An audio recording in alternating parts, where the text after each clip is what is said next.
Welcome to Let's Learn with Sonia. Here we are doing class 7 science. In the previous videos, we have completed our 5 chapters. Now the turn of chapter 6, that is respiration in organism.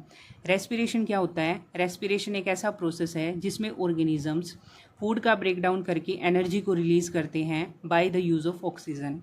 Need of respiration, हमें respiration की क्यों ज़रूरत पड़ी, थोड़ा सा हम इसको basic से समझते हैं. All organism are made up of small microscopic units called cells. हम सभी ऑर्गेनिज्म किससे बने हुए हैं? एक स्मॉल माइक्रोस्कोपिक यूनिट से, जिसको बोलते हैं cell. Cell is the smallest structural and functional unit of organism. और हम सभी की जो स्ट्रक्चरल और फंक्शनल यूनिट है वो क्या है? Cell.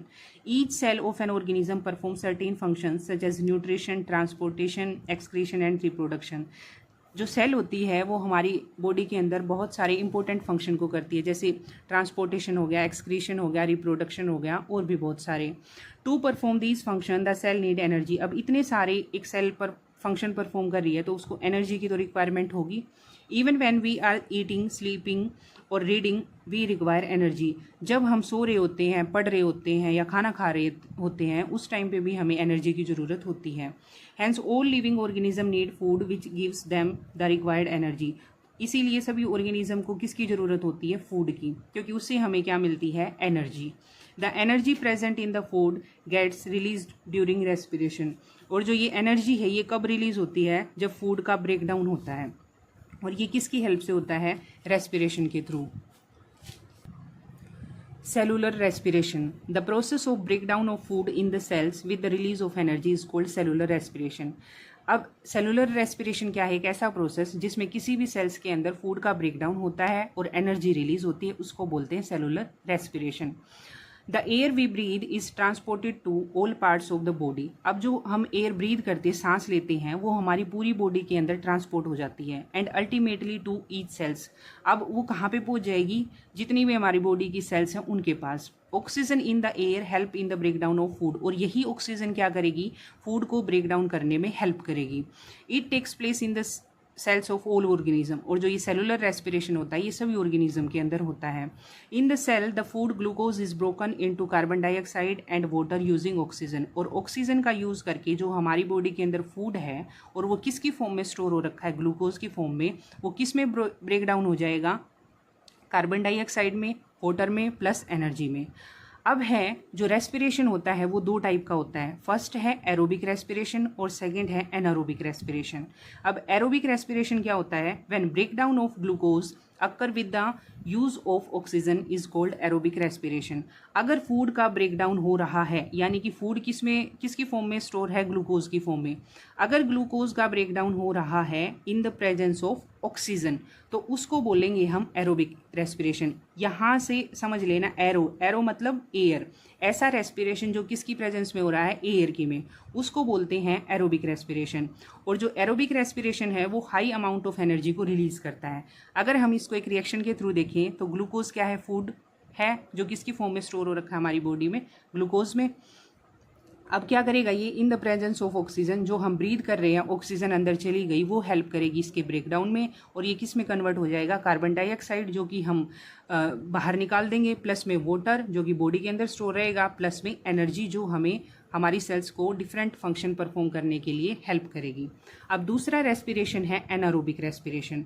When food break down takes place without using oxygen. अब एक ऐसा रेस्पिरेशन या जिसमें फूड का ब्रेक डाउन होगा विदाउट यूज ऑफ ऑक्सीजन. इसमें ऑक्सीजन नहीं चाहिए हमें फूड के ब्रेक डाउन के लिए, उसको बोलते हैं हम एनारोबिक रेस्पिरेशन. क्या हुआ? ग्लूकोज है, फूड है, अब ये किस में ब्रेक डाउन होएगा? पर इसको क्या नहीं चाहिए? ऑक्सीजन नहीं चाहिए. किसकी एब्सेंस में होगा ये? ऑक्सीजन की में. और ये क्या प्रोडक्ट देगा भाई? Alcohol plus carbon dioxide plus energy. ठीक है. अभी हमने देखा था जो एरोबिक रेस्पिरेशन था उसमें high amount of energy release हो रही थी, लेकिन जो एनारोबिक रेस्पिरेशन है उसमें लो अमाउंट ऑफ एनर्जी जो है रिलीज होगी. अब इसके कुछ एग्जांपल्स पढ़ते हैं. ईस्ट में क्या होता है? It release ethanol and carbon dioxide in anaerobic respiration. East क्या करती है? In the absence of oxygen जो है रेस्पिरेशन करती है या फूड का ब्रेक डाउन करती है, जिसका जो प्रोडक्ट होगा वो इथेनॉल होगा, यानी कि अल्कोहल प्लस में कार्बन डाइऑक्साइड प्लस में एनर्जी रिलीज होगी। अब क्या है, it can exist in absence of air. अब ईस्ट क्या है, एब्सेंस ऑफ एयर में भी रह सकती है, इसलिए हम इनको क्या बोलते हैं, एनारोब्स। ठीक है। अब दूसरा एग्जाम्पल है ह्यूमंस। अभी आप पढ़ के आए कि ह्यूमंस में तो एरोबिक रेस्पिरेशन होता है, लेकिन कभी कभी जो है हम में भी एनारोबिकली हम भी रेस्पायर करते हैं। कैसे, देखो, when we do heavy exercise, जब हम बहुत ज़्यादा एक्सरसाइज कर लेते हैं कभी कभी, और ड्यूरिंग फास्ट रनिंग, कई बार बहुत तेज़ दौड़ लेते हैं, साइकिलिंग कर लेते हैं, हैवी लिफ्टिंग कर लेते हैं, the demand for energy is high during these activity. अब क्या होता है, हम इतनी हैवी एक्सरसाइज कर रहे हैं तो एनर्जी भी बॉडी को बहुत ज़्यादा चाहिए होगी, डिमांड जो है एनर्जी की बढ़ गई है इन एक्टिविटी के दौरान, but the supply of oxygen to produce energy is limited. लेकिन जो ऑक्सीजन की सप्लाई है हो रही है वो तो नॉर्मली हो रही है जो हमारी होती है। Then anaerobic respiration takes place. इस टाइम पे हमारी बॉडी के अंदर भी कुछ टाइम के लिए एनारोबिक रेस्पिरेशन होता है इन द मसल्स सेल्स। कहाँ पे होगा ये, मसल सेल्स में, to fulfil the demand of energy. अब ये होता किस लिए है, एनर्जी की डिमांड को पूरा करने के लिए। अब क्या होता है इसमें, glucose in the absence of oxygen, glucose की फॉर्म में हमारी बॉडी में फूड स्टोर है। अब ऑक्सीजन तो है नहीं, लिमिटेड थी हमारी जब हम ये एक्टिविटी कर रहे थे। अब इस टाइम पे क्या होगा, जो ग्लूकोज है वो लैक्टिक एसिड में कन्वर्ट हो जाएगा, प्लस में एनर्जी भी रिलीज होगी। अब अगर हमें ऑक्सीजन प्रॉपर अमाउंट में उसके बाद मिल गई तो ये लैक्टिक एसिड किस में कन्वर्ट हो जाता है दोबारा से, वही जो सेम प्रोसेस होता है हमारा, carbon dioxide plus water plus energy. अब देखो होता क्या है, ये जितनी भी हम हैवी एक्टिविटी कर रहे हैं इस टाइम पे ऑक्सीजन की जो डिमांड है वो है बढ़ गई, लेकिन जो सप्लाई है वो लिमिटेड है। इस टाइम पे ये ग्लूकोज लैक्टिक एसिड में चेंज हो गया। इसी के कारण आप देखते हो कई बारी हमें मसल्स क्रैम्प्स भी होते हैं, उस टाइम पे बहुत जो है मसल्स में पेन होता है, हमें उसको ठीक भी किया जा सकता है, जैसे कि मसाज के थ्रू, या हॉट वाटर बाथ ले ली हमने। अब वो हॉट वाटर बाथ प्लस में वो मसाज क्या करती है, वहाँ पे जो ऑक्सीजन हमारी बॉडी के अंदर ब्लड सर्कुलेशन है उसको बढ़ा देती है। अगर वो बढ़ गया तो ऑक्सीजन जो है जल्दी जल्दी हर एक सेल्स के पास पहुँचेगी, और जो लैक्टिक एसिड है दोबारा से वही प्रोसेस हो जाएगा हमारा, जो कि नॉर्मल वे में होता है। फिर जो है हमारे मसल्स क्रैम्प्स भी जो है ठीक हो जाते हैं। अब है ब्रीदिंग। ब्रीदिंग में जो है दो चीज़ें होती हैं, फर्स्ट है इनहेलेशन और दूसरा है एक्सहेलेशन। इनहेलेशन क्या होता है, the taking in of air rich in oxygen into the body. जब हम सांस लेते हैं, यानी कि ऑक्सीजन को जब ऑक्सीजन हमारी बॉडी के अंदर एंटर करती है उसको बोलते हैं इनहेलेशन। और एक्सहेलेशन क्या होता है, giving out of air rich in CO2 from the body. जब हम सांस छोड़ते हैं उसको बोलते हैं एक्सहेलेशन, और उस टाइम पे कौन सी गैस रिलीज होती है, CO2। अब क्या है, breathing is a continuous process which goes on all the time and through out the life of an organism. Breathing क्या है, एक कंटिन्यूअस प्रोसेस है, लगातार चलता रहता है। अब all the time and through out the life, और जब तक हम जिंदा है जब तक जो है ब्रीदिंग होती रहती है। The number of times of a person breathe in a minute is termed as breathing rate. अब ब्रीदिंग रेट क्या होता है, कितनी बार एक पर्सन जो है एक मिनट में कितनी बार एक पर्सन ने जो है ब्रीद किया है, सांस लिया है, उसको बोलते हैं ब्रीदिंग रेट। जैसे एक ब्रीद में क्या होता है, 1 इनहेलेशन प्लस 1 एक्सहेलेशन। एक ब्रीद को आप कैसे काउंट करोगे, जिसमें एक इनहेलेशन हुआ हो प्लस में एक्सहेलेशन हुआ हो, वो 1 ब्रीद काउंट होगी। An adult human being at rest breathe in and out 15 to 18 times in a minute. एक मिनट में जो एक एडल्ट ह्यूमन होता है वो 15 से 18 बार जो है ब्रीद करता है। During heavy exercise the breathing rate can increase up to 25 times per minute. लेकिन जब हम हैवी एक्सरसाइज कर रहे होते हैं तो ये जो ब्रीदिंग रेट है ये बढ़ भी सकता है, अप टू 25 मिनट जो है पर मिनट हो सकता है। We feel hungry after doing physical activity. कई बार आपने देखा होगा कोई भी ज़्यादा मेहनत का काम कर लिया या कोई भी फिजिकल एक्टिविटी कर ली, लाइक हैवी एक्सरसाइज कर ली, उस टाइम पे हमें जो है भूख बहुत ज़्यादा लगती है। वो क्यों, that in our body at that time consumed in generating energy, so more energy we need to eat more food। अब क्या होता है इस टाइम पे, आप कोई भी हैवी एक्सरसाइज कर रहे हो या कोई भी काम कर रहे हो बहुत ज़्यादा मेहनत का, उस टाइम पे क्या होता है, जो फूड प्रेजेंट होता है हमारी बॉडी के अंदर वो सारा का सारा कहाँ पे लग गया, एनर्जी को जनरेट करने में।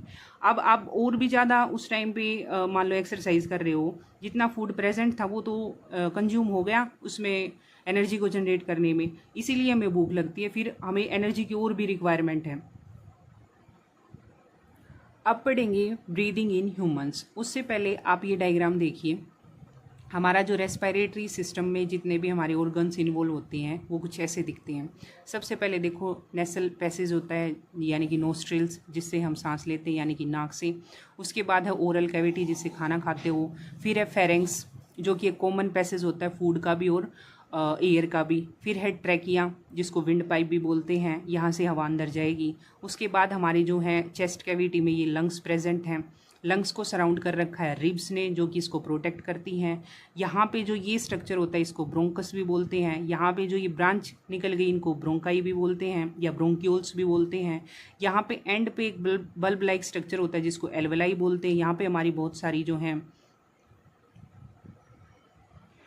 यहाँ पे ब्लड वेसल्स होती हैं, जिससे जो है गैसेस का एक्सचेंज होता है। अब आइए इनको पढ़ते हैं। We take air present in environment through our nostrils. जो एनवायरनमेंट में एयर होती है उसको हम किसके थ्रू लेते हैं बॉडी के अंदर? नोस्ट्रिल्स यानी कि नाक के through. Which travel through the nasal cavity, और वो कहाँ से फिर ट्रांसपोर्ट होती है? नेसल कैविटी से। Then it moves through the trachea, wind pipe and reaches to the lungs. फिर ये कहाँ पे चली जाती है? ट्रैकिया के अंदर, जिसको विंड पाइप भी बोलते हैं, और विंड पाइप से कहाँ पे जाएगी? लंग्स के पास। The lungs are located in the chest cavity which is surrounded by the ribs. और लंग्स कहाँ पे होते हैं? हमारी चेस्ट कैविटी में प्रेजेंट होते हैं, और किससे सराउंडेड होते हैं? रिब्स से। रिब्स क्या करती हैं? इनको प्रोटेक्ट करके रखती हैं। On the floor of the chest cavity A muscle sheet cold diaphragm is situated. अब क्या होता है, चेस्ट कैविटी के फ्लोर पे यहाँ पे डायफ्राम प्रेजेंट होता है। ठीक है, एक मसल सीट बनी होती है जिसको डायफ्राम बोलते हैं। During breathing process movement of ribs and diaphragm takes place. अब जब हम सांस लेते हैं, ब्रीदिंग करते हैं, तो इनकी मूवमेंट होती है रिब्स की प्लस में डायफ्राम की। This is so because the lungs expand and contract during breathing. और ब्रीदिंग के दौरान जो हैं हमारे लंग्स कॉन्ट्रैक्ट भी करते हैं और एक्सपेंड भी करते हैं। अब इसको हम अगर एक फ्लो चार्ट से देखें तो नोस्ट्रिल हैं, नोस्ट्रिल से इनहेलेशन की बात कर रहे हैं। जब ऑक्सीजन हमारी बॉडी के अंदर एंटर करती है उसको इनहेलेशन बोलते हैं। नेसल कैविटी में गई, फिर फेरेंक्स में, उसके बाद लैरिंक्स में, फिर ट्रैकिया में, उसके बाद ब्रोंकाई में, फिर ब्रोंक्यूल्स में, उसके बाद एल्वेलाई में, फिर ब्लड में। यहाँ से बात करें तो नोस्ट्रिल में, फिर नेसल पैसेज में, फिर फेरेंक्स में, फिर ट्रैकिया में। ट्रैकिया से यहाँ पे जो ये पार्ट यहाँ पे डिवाइड हो गया, इनको बोलते हैं ब्रोंकस। फिर ये जो ब्रांचेस दिख रही हैं ब्रोंक्यूल्स। इसके लास्ट में एल्वेलाई है, यहाँ पे ब्लड वेसल्स हैं जहाँ पे एक्सचेंज ऑफ गैसेज होगा, यानी कि ऑक्सीजन अंदर छोड़ दी जाएगी और जो कि CO2 है वो यहाँ से ले ली जाएगी और बाहर की तरफ छोड़ दी जाएगी। ये था हमारा जो रेड कलर से दिखा रखा है इनहेलेशन का, और जो ये ब्लू कलर से दिख रहा है ये है एक्सहेलेशन का प्रोसेस। अब देखो, इससे आपको अच्छे से समझ में आएगा। ब्रीदिंग इन ह्यूमंस इन्वॉल्व्स, जब हम ब्रीद कर रहे होते हैं तो क्या होता है, आप सबको पता है ब्रीदिंग में क्या होता है? Inhalation plus exhalation. इनहेलेशन के दौरान क्या कर रहे हो आप? एयर को इनटेक कर रहे हो, बॉडी के अंदर ले रहे हो। उस टाइम पे क्या होगा? Ribs moves outward. जो हमारी रिब्स होती हैं, ये आप करके भी देखना, वो आउटवर्ड आएंगी।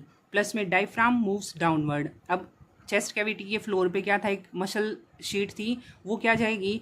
वो डाउनवर्ड जाएगा, और जो ये रिब्स हैं ये आउटवर्ड जाएंगी। करके देखना, ये ऐसा ही फील होता है। ठीक है, अब क्या होगा? इनहेलेशन हो गया, अब होगा एक्सहेलेशन, यानी कि एयर जो है बाहर पास की जाएगी। Air is forced out. अब एयर क्या करी जाएगी? फोर्स की जाएगी कि वो बाहर की तरफ जाए। उसमें क्या होगा?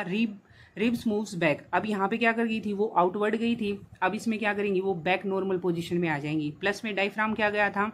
नीचे की तरफ। अब यहाँ पे वो बैक अपनी पोजीशन वापस ले लेगा। ठीक है, अब जो है हम ब्रीदिंग पढ़ेंगे कॉकरोच के अंदर। अभी पढ़ा ह्यूमंस के अंदर, यानी कि लंग्स होते हैं। लंग्स जो हैं स्नेक्स के अंदर, बर्ड्स के अंदर, गोट्स के अंदर और भी बहुत सारे एनिमल्स के अंदर लंग्स के थ्रू ही जो है, जैसे ह्यूमन में रेस्पिरेशन होता है वैसे ही होता है।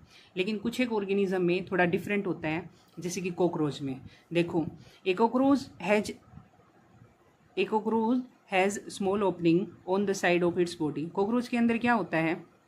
कुछ छोटी छोटी ओपनिंग्स प्रेजेंट होती हैं इसकी साइड पे। ठीक है, these opening are called spiracles. और इन्हीं ओपनिंग्स को क्या, इनकी साइड्स पे यहाँ पे होती है, इन्हीं को बोलते हैं हम spiracles. The oxygen rich air enters the body through the spiracles and diffuse in the cells via the trachea. अब क्या करेगी? ऑक्सीजन जो है एंटर कर गई इन स्पाइरेकल्स के थ्रू, और वो डिफ्यूज हो जाएगी कहाँ पे? ट्रैकिया में, यहाँ पे। और ट्रैकिया के थ्रू कहाँ पे चली जाएगी? बॉडी के अंदर सेल्स के पास। सेम वहाँ पे सेल्स जो है ऑक्सीजन को तो दे देंगी, प्लस में CO2 को ऐसे ही यहाँ पे ट्रैकिया के थ्रू और स्पाइरेकल्स के थ्रू जो है बाहर छोड़ देंगी। ठीक है। अब है अर्थवॉर्म के अंदर, earthworm have a soft and moist skin. देखा होगा आपने अर्थवॉर्म की कैसी स्किन होती है, सॉफ्ट और moist. Hence the gases can easily pass in and out of the earthworm through its skin. और उसके अंदर क्या होता है, ज़्यादा कुछ ये स्ट्रक्चर्स नहीं होते, सिर्फ स्किन के थ्रू ही, सिंपल डिफ्यूजन के थ्रू गैसेस का एक्सचेंज हो जाता है। Frogs also have slippery and moist skin that can help in breathing. अब क्या होता है, देखा होगा फ्रॉग की भी कैसी स्किन होती है, थोड़ी स्लिपरी और मॉइस्ट। उनमें भी जो है ब्रीदिंग ऐसे ही हो जाती है सिंपल डिफ्यूजन के थ्रू। लेकिन जो फ्रॉग में होती है वो दो तरीके से रेस्पिरेशन होता है। जब वो पानी में होता है तो सिंपली स्किन के थ्रू, जब वो लैंड पे आता है तो लंग्स के थ्रू होती है। ठीक है। अब है ब्रीदिंग अंडर वाटर। अब जो ऑर्गेनिज्म हैं वाटर में रहते हैं उनके अंदर ब्रीदिंग कैसे होती है, जैसे फिशेस वगैरह में। Animals that live under water have special respiratory organ called gills. अब जो ऑर्गेनिज्म वाटर में रहते हैं उनके कुछ स्पेशल रेस्पिरेटरी ऑर्गन होते हैं, जैसे ह्यूमंस में लंग्स थे ना, यहाँ पे गिल्स होते हैं। Gills are richly supplied with blood vessels. और गिल्स के पास क्या होती हैं, बहुत सारी ब्लड वेसल्स होती हैं। They help in extracting the dissolve oxygen in the water and expel carbon dioxide. अब क्या होता है, वाटर के अंदर तो डिजोल्व फॉर्म में होती है ऑक्सीजन, और गिल्स के थ्रू ये रेस्पायर करते हैं। वही डिजोल्व फॉर्म जो है गिल्स के थ्रू बॉडी के अंदर चली जाती है और ऐसे ही बाहर आ जाती है, सिंपली CO2 बाहर रिलीज कर दी जाती है। अब है रेस्पिरेशन इन प्लांट्स। जो हमारे प्लांट होते हैं वो भी रेस्पायर करते हैं। Plant take in the CO2 use it in the process of photosynthesis. सबको पता है फोटोसिंथेसिस के दौरान जो है प्लांट CO2 गैस को लेते हैं टू प्रोड्यूस फूड बनाते हैं फोटोसिंथेसिस में, and release O2 in the environment. और कौन सी गैस छोड़ते हैं, O2। The leaves of the plant have tiny pores called stomata. सबको पता है, हमने पहले चैप्टर में भी पढ़ा था। जो लीव्स होती हैं प्लांट की, उनके ऊपर छोटे छोटे पोर्स प्रेजेंट होते हैं जिसको स्टोमेटा बोलते हैं, और स्टोमेटा ही एक्सचेंज ऑफ गैसेज में हेल्प करते हैं। The roots of the plant have hair like structures on them. अब देखो प्लांट के जो ग्राउंड के ऊपर का पार्ट है वहाँ पे तो लीव्स के थ्रू हो रहा है, लेकिन नीचे भी रेस्पिरेशन होता है। रूट्स के पास भी क्या होते हैं, हेयर्स होते हैं। They help in absorbing the air present in the soil. अब देखा होगा सोइल के अंदर भी जो है स्पेस होता है, उसके अंदर एयर फिल हो रखी होती है, और वही एयर जो है इन रूट हेयर के थ्रू प्लांट एब्जॉर्ब करता है।